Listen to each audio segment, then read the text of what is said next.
ఈరోజు ఉత్తరాంధ్ర ప్రజాప్రతినిధులతో సమావేశం ఏర్పాటు చేసుకున్నాం. ప్రధానంగా 8వ తారీఖు నాడు ప్రధానమంత్రి గారు ఆంధ్ర రాష్ట్రానికి వస్తడం జరుగుతుంది. దాంట్లో భాగంగా సుమారు 1 కిలోమీటర్ రోడ్ షో ఉంది. దాని తర్వాత అనేక అభివృద్ధి కార్యక్రమాలకి ప్రధానమంత్రి గారు శంకుస్థాపన కూడా వేస్తడం జరుగుతుంది. 2014 నుంచి ఎన్డీఏ ప్రభుత్వం నినాదం ఒకే రాష్ట్రం ఒకే రాజధాని కానీ అభివృద్ధి వికేంద్రీకరణ. దాంట్లో భాగంగా దాదాపు 5 కార్యక్రమాలు ఆనాడు శ్రీకారం చుడుతున్నాం. మొదటిది నక్కపల్లిలో బల్క్ డ్రగ్ పార్క్ కోసం శంకుస్థాపన చేస్తున్నాం. ఇంకో పక్కన ఎన్టీపీసీ గ్రీన్ ఎనర్జీ దాదాపు 70,000 కోట్ల పెట్టుబడితో ఉత్తరాంధ్రలో ఆ ప్లాంట్ రాబోతుంది. నెల్లూరుకు వచ్చే గల మన చెన్నై విశాఖపట్నం ఇండస్ట్రియల్ కారిడార్లో క్రిస్ సిటీ కృష్ణపట్నంలో ఒక నోడ్ కేంద్ర ప్రభుత్వం మనకు శాంక్షన్ చేసింది, నిధులు కూడా కేటాయించింది. ఆ నోడ్ వల్ల అనేక పెట్టుబడులు వస్తాయి, లక్షలాది మందికి ఉద్యోగాలు కూడా కల్పించగలుగుతాం. సో ఆ నోడ్ కూడా శంకుస్థాపన చేస్తాం జరుగుతుంది. ఇంకో పక్కన నేషనల్ హైవే ఆధ్వర్యంలో అనేక కార్యక్రమాలు చేపడటం జరుగుతుంది. దాంట్లో కొత్త ప్రాజెక్టులు సుమారుగా 5,000 కోట్ల రూపాయలు ఖర్చు పెట్టి కొత్త ప్రాజెక్టులు చేస్తున్నాం. ఆల్రెడీ పూర్తయిన ప్రాజెక్టులు అంటే దాదాపు 3,900 కోట్ల రూపాయలు ఖర్చు పెట్టి పూర్తయిన ప్రాజెక్ట్స్ కూడా ఇనాగరేషన్ గౌరవ ప్రధానమంత్రి గారు చేస్తారు. ఇంకోటి మనందరి కళ రైల్వే జోన్ రావాలి, జోనల్ హెడ్ క్వార్టర్స్ విశాఖపట్నంలో ఉండాలనేది ఉత్తరాంధ్ర ప్రజల కళ. గత ప్రభుత్వం కనీసం భూమి కూడా కేటాయించలేదు, దానివల్ల జోన్ కూడా ఆలస్యమైంది. ఇప్పుడు భూమి మన ప్రభుత్వం కేటాయించింది. భవనాని కోసం హెడ్ క్వార్టర్స్ ఏర్పాటు చేసేదానికి కూడా గౌరవ ప్రధానమంత్రి గారు శంకుస్థాపన వేయడం జరుగుతుంది. ఇంతేకాకుండా పలు కార్యక్రమాలు రైల్వే సంబంధించిన అనేక అభివృద్ధి కార్యక్రమాలు కూడా గౌరవ ప్రధానమంత్రి గారు శంకుస్థాపన వేయడం జరుగుతుంది. అంటే దాదాపు 5 డిఫరెంట్ కార్యక్రమాలకి గౌరవ ప్రధానమంత్రి గారు శంకుస్థాపన వేయడం జరుగుతుంది.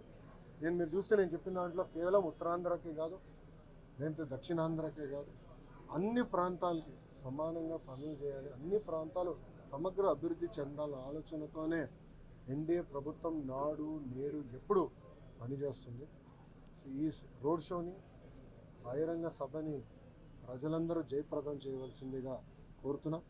గతంలో ఎన్డీఏలో ఉన్న పార్టీలందరూ ప్రతిపక్షంలో ఉన్నప్పుడు చిలకలూరుపేటలో బహిరంగ సభ ఏర్పాటు చేసి అది బంపర్ సక్సెస్ అయింది. అంతేకాకుండా విజయవాడలో గౌరవ ప్రధానమంత్రి గారి కోసం ఇటుపక్క ముఖ్యమంత్రి గారు ఇంకో పక్కన పవన్ అన్న కలిసి రోడ్ షో చేశారు, అది కూడా భారీ సక్సెస్ అయింది. దానికి డబుల్ సక్సెస్ చేయాలన్న కృషితో అందరం పనిచేస్తున్నాం, చేయాలని తపంతో మేము ఉన్నాం. అందరం కృషి చేస్తామని వాళ్ళందరూ తెలుపుకుంటూ ప్రజలు కూడా స్వచ్ఛందంగా రండి, ప్రధానమంత్రి గారికి అండగా మనం నిలబడదాం. ఎందుకంటే గత బడ్జెట్లో కూడా ఆంధ్ర రాష్ట్రానికి ప్రత్యేక కేటాయింపులు ఎన్డీఏ ప్రభుత్వం చేసింది. ముందు ఇంకా చాలా మనం కూడా అనేక కార్యక్రమాలు చేసుకోవాల్సిన అవసరం ఉంది. దారి తప్పిన రాష్ట్రాన్ని సరైన దారిలో పెట్టాల్సిన బాధ్యత మనందరిపైన ఉంది. ఇప్పటికీ చాలా అప్పుల పాలైపోయాం. గత ప్రభుత్వం చేసిన అప్పులు వడ్డీ కట్టేదానికే చాలా ఇబ్బందులు ఎదుర్కొంటున్నాం. కేంద్ర ప్రభుత్వం సహకారం చాలా అవసరం. పెద్దలు అన్నట్టు పోలవరం కోసం ఇప్పుడు 2,000 కోట్ల రూపాయలు నిధులు ఇస్తాం జరిగింది. కేటాయింపులు కాదు, డైరెక్ట్ శాంక్షన్ చేస్తారు, అకౌంట్కి వచ్చినాయి. నిర్వాసితులకి దాదాపు 900 కోట్ల రూపాయలు వాళ్ళ బ్యాంక్ అకౌంట్లో నిన్న ఎన్డీఏ ప్రభుత్వం కూడా వేస్తాం జరిగింది. సో దారి తప్పిన రాష్ట్రాన్ని మళ్ళీ సరైన దారిలో పెట్టే క్రమంలో కేంద్ర ప్రభుత్వ సహకారం చాలా అవసరం. ఇప్పటికీ చాలా అందించారు, ముందు కూడా అందిస్తారు. అందుకే ప్రజలందరూ కూడా స్వచ్ఛందంగా వచ్చి ఈ కార్యక్రమాన్ని జయప్రదం చేయవలసిందిగా ప్రజలందరూ కూడా నేను కోరుతున్నాం. ఇప్పుడు మీడియా మిత్రులు గారు ప్రశ్న ఉంటే దానికి సమాధానం. ఎన్ని ఉద్యోగాలు వస్తాయని అంచనా సార్? ఇప్పుడు ఏదైతే పెట్టుబడులు వస్తున్నాయో దీని ద్వారా ఎంతమందికి ఉపాధి పొందుతారు? దాదాపు 1,00,000 మందికి ఉద్యోగాలు ఉపాధి కల్పించడానికి అవకాశం ఉంది. దాదాపు మనకి అది ఏజెన్సీ 1 కిలోమీటర్ ఉంటుంది. దత్ ఐలాండ్ దగ్గర నుంచి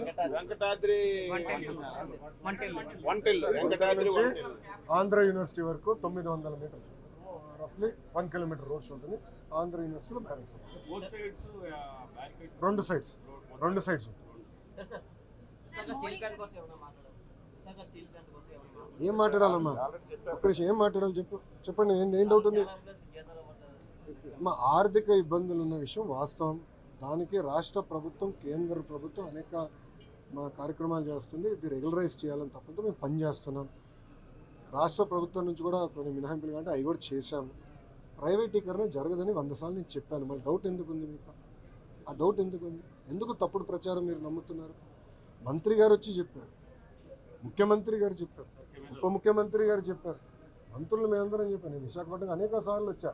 గత 6 నెలల కనీసం 4-5 సార్లు వచ్చి ఉంటా విశాఖపట్నం. నేను చాలా క్లారిటీగా చెప్పాను. మళ్ళీ డౌట్ ఎందుకు? అంటే ప్రజలు కూడా ఈ దుష్ప్రచారం నమ్మకూడదు. ఫేక్ వాళ్ళు ఉంటారబ్బా, వాళ్ళకేం పనిపాటు ఉండదు, పూర్తిగా ఫేక్ న్యూస్ చేస్తారు. ఇది ఫేక్ పార్టీ ఉంది, వైకాపా పార్టీ, వాళ్ళు దుష్ప్రచారం చేస్తారు. వాళ్ళు ఉత్తరాంధ్రకి ఏం పీకారండి? 5 సంవత్సరాలు అడుగుతున్నారు. కనీసం రైల్వే జోన్కి భూమి ఇవ్వలే వాళ్ళు. ఏం పీకారు? మళ్ళీ ఒక్క ఐటీ కంపెనీలు సరిగ్గా తీసుకురాలా. మేము తీసుకొచ్చాం టీసీఎస్, ఉన్న కంపెనీలు పోయినాయి, మేము తీసుకొచ్చాం టీసీఎస్. వాళ్ళు మెట్టెక్ జోన్లో కంపెనీలు ఎంత ఇబ్బంది పెట్టారు.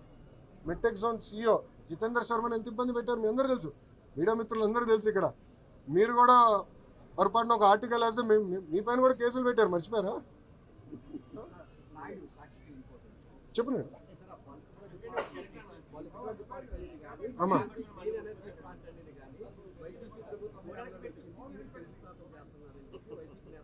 అదే రైల్వే జోన్ వచ్చినట్ట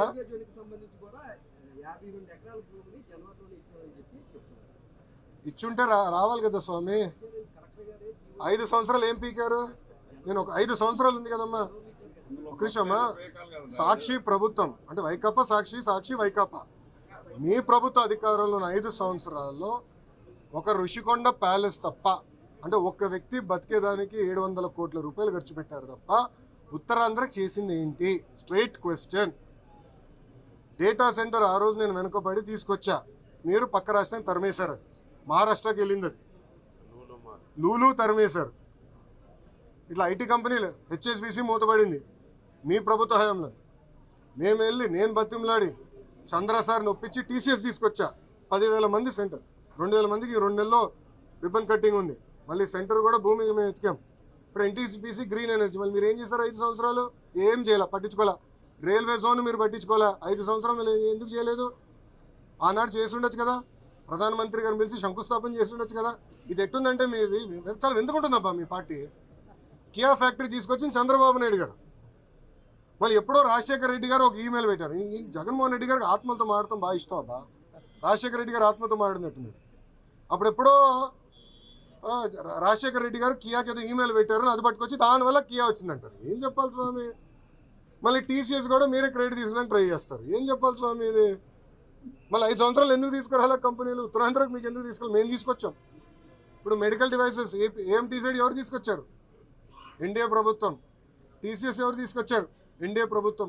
లూలు పెట్టుబడులు ఎవరు తీసుకొచ్చారు? ఎన్డీఏ ప్రభుత్వం.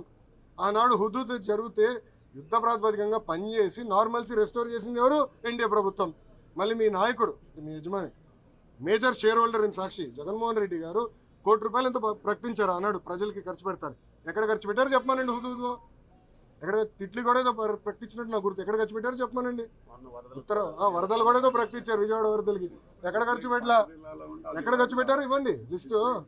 మేమెంత ఖర్చు పెట్టాం మేము లిస్ట్ ఇస్తాం. నా ఉత్తరాంధ్ర, దక్షిణాంధ్ర, రాయలసీమ సమగ్ర అభివృద్ధి చెందాలి అనేది మా ప్రభుత్వ నినాదం, లక్ష్యం. దాంట్లో భాగంగా కియా మోటార్స్ ఎక్కడ తీసుకొచ్చాం? అనంతపురం.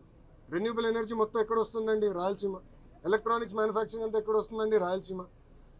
అదేవిధంగా ఈరోజు రిలయన్స్ బయోఫ్యూల్ ప్రాజెక్ట్ మొత్తం ఎక్కడ వస్తుంది? ప్రకాశం జిల్లా. ఆక్వా పెద్ద ఎత్తున ఈస్ట్ వెస్ట్ గోదావరిలో ప్రోత్సహిస్తున్నాం. తొందరలో పెట్రోకెమికల్ కారిడార్ అక్కడనే వస్తుంది. నెల్లూరుకి అనేక పరిశ్రమలు తీసుకొచ్చాం. ఉత్తరాంధ్రకి భోగాపురం ఎయిర్పోర్ట్ ఆనాడు భూసేకరణ ఎవరు చేశారు? మేము చేసాం. ప్రాజెక్ట్ పూర్తి ఎవరి హయాంలో జరుగుతుంది? తెలుగుదేశం పార్టీ హయాంలో జరుగుతుంది. అంతేకాదు ఉత్తరాంధ్రలో కూడా వరల్డ్స్ లార్జెస్ట్ కెమికల్ పార్క్ తీసుకొద్దామని, డ్రగ్స్ మన ఏదైతే మనకి ఫార్మా పార్క్ ఒకటి తీసుకురావాలని, మెడికల్ డివైసెస్ మ్యానుఫ్యాక్చరింగ్ పెద్ద ఎత్తున ఎక్స్పాండ్ చేయాలని, ఐటీ రంగానికి విశాఖపట్నాన్ని క్యాపిటల్ చేయాలని లక్ష్యంతో మేము పనిచేస్తున్నాం. మొన్న అనేక సంస్థలు తీసుకొచ్చాం, చూపించా, కొండలు కూడా చూపించా, ఒప్పందం కూడా కుదిరించుకున్నాం. అన్ని మీరు మర్చిపోతే ఎట్లా? చేసి చూపిస్తాం. దాంట్లో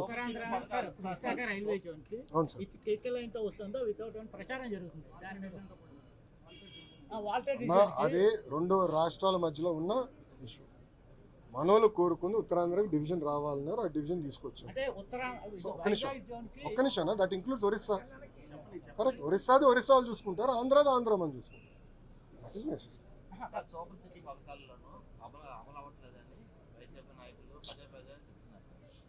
ఓకే, సూటిగా ప్రశ్నిస్తానమ్మా. సిపిఎస్ రద్దు చేస్తున్నారు, ఏమైంది? సంపూర్ణ మద్యపాన నిషేధం చేస్తున్నారు, ఏమైంది? అవన్నీ మర్చిపోయారా? మరి వాళ్ళు అడుగుతారు. ఇప్పుడు మేమున్నాం వాళ్ళు 1000 రూపాయలు పెంచేదానికి, గత ప్రభుత్వం 1000 రూపాయలు పెన్షన్ పెంచేదానికి 5 సంవత్సరాలు తీసుకున్నారు. మేము అధికారంలోకి వచ్చిన మొదటి 100 రోజుల్లో 1000 రూపాయలు పెన్షన్ పెంచాం. భారతదేశంలో ఏ రాష్ట్రంలో ఇంత పెన్షన్ ఇవ్వట్లేదు. వృద్ధులకు కానివ్వండి, వికలాంగులకు కానివ్వండి, ఏ రాష్ట్రంలో ఇంత పెన్షన్ ఇవ్వట్లేదు. ఎన్డీఏ ప్రభుత్వం ఆంధ్ర రాష్ట్రంలో అంత పెన్షన్ ఇస్తుంది, నంబర్ 1. రెండోది, అన్న క్యాంటీన్ మూసేసింది ఎవరు? వైకాపా ప్రభుత్వం. మూసేసిన అన్న క్యాంటీన్ తిరిగి ప్రారంభించింది ఎవరు? ఎన్డీఏ ప్రభుత్వం. రెండోది. మూడోది, దీపం పథకం హామీ ఇచ్చాం, అమలు చేశాం. తల్లికి వందనం మేము డేట్స్ ఇచ్చాం. రైతులకు ఇవ్వాల్సింది కూడా మేము డేట్స్ ప్రకటించాం. మత్స్యకారులు కూడా మేము చెప్పాం. ఇప్పుడు అడుగుతున్నారు, నేను చూడి అడుగుతాను, ఎందుకు మీరు బకాయిలు పెట్టారు? మళ్ళీ ఫీ రియంబర్స్మెంట్ బకాయిలు మీరు ఎందుకు పెట్టెళ్ళారు? స్కూల్ కిట్కి 1000 కోట్ల రూపాయలు బకాయిలు పెట్టెళ్ళారు, ఆ బకాయిలు మేము చెల్లిస్తున్నాం. ఇప్పుడు ఎన్టీఆర్ వైద్య సేవ కూడా గత ప్రభుత్వం దాదాపు 1800 కోట్ల బకాయిలు పెడితే మేము చెల్లిస్తున్నాం. మా పైన బాధ్యత ఉంది, మేము బాధ్యత నుంచి పారిపోవట్లేదు, చెల్లిస్తున్నాం. కానీ గత ప్రభుత్వం చేసిన అప్పులు కూడా వడ్డీ కూడా వచ్చి మన ఎత్తుమైన పడింది. ఇప్పుడు ప్రతి నెల మాకు 4000 కోట్ల డెఫిసిట్తో బడ్జెట్ నడుస్తుంది. 4000 crore డెఫిసిట్, 4000 కోట్లు. ఈరోజు జీతాలకి చెల్లించడానికి చాలా ఇబ్బంది పడుతుంది ప్రభుత్వం. కానీ కేంద్ర ప్రభుత్వ సహకారంతో లిటరలీ నేను నెట్టుకుని వస్తున్నాను. ఇంకా టైం పడుతుంది. విధ్వంసం మామూలుగా చేయలేదు. నేను వెళ్ళి ఒక కంపెనీని కలిస్తే వాళ్ళు ఒకటే అడుగుతున్నారు, మీరు హామీ ఇస్తారా మళ్ళీ జగన్మోహన్ రెడ్డి ముఖ్యమంత్రి అవడానికి? నన్ను అడిగారు. అదేంటి ఇట్లా అంటే, గతంలో మేము ఇబ్బంది పడ్డాం కదా. గతంలో ఇట్లనే రెన్యూబుల్ ఎనర్జీ పీపీఎల్ క్యాన్సిల్ చేశాడు, లూలు తరిమేశాడు, ఇట్లా అనేక కంపెనీలు తరిమేశాడు. కియా మోటార్స్ కూడా బాగా ఇబ్బంది పెట్టారు. సో మీరు మాకు గ్యారంటీ ఇస్తారా జగన్మోహన్ రెడ్డి అనే వ్యక్తి ఆ పార్టీ అధికారంలోకి రాదు, అప్పుడు మేము వచ్చి పెట్టుబడి పెడతామని చెప్తున్నారు. లిటరలీ బాండ్ పేపర్ మీద నన్ను సంతకం పెట్టమంటున్నారు. అంత విధ్వంసం జరిగిందండి. రాష్ట్రం దారి తప్పింది. దారి తప్పిన రాష్ట్రాన్ని సరైన దారిలో పెట్టాల్సిన బాధ్యత మా ప్రభుత్వం పైన కలిసికట్టుగా మేము చేస్తాం.